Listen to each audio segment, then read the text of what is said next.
हे बघा मित्रांनो, आम्ही सर्व एका साईडच्या लाईनीत आहे. इकडं पाठीमागं तुम्ही आरशात पाहू शकता, कोणीच नाही त्या लाईनीत.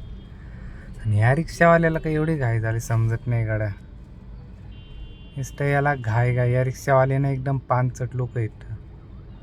कोण आहे काय माहीत रिक्षावाल्यावरून त्या कारवाल्यालाच म्हणतोय.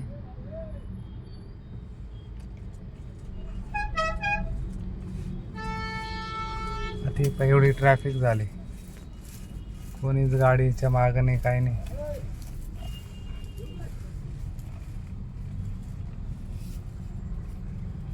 हे असे मूर्ख रिक्षावाले राहतात, म्हणजे काय आखलीचा पत्ता नाही, काय नाही. गपचीत एका साईडकडून चालायचं तर दुसरी साईड ब्लॉक करून ठेवायची आणि बिनधडक पुढं निघतात. हा आहे एक्सप्रेस इनच्या पुढचा सीन.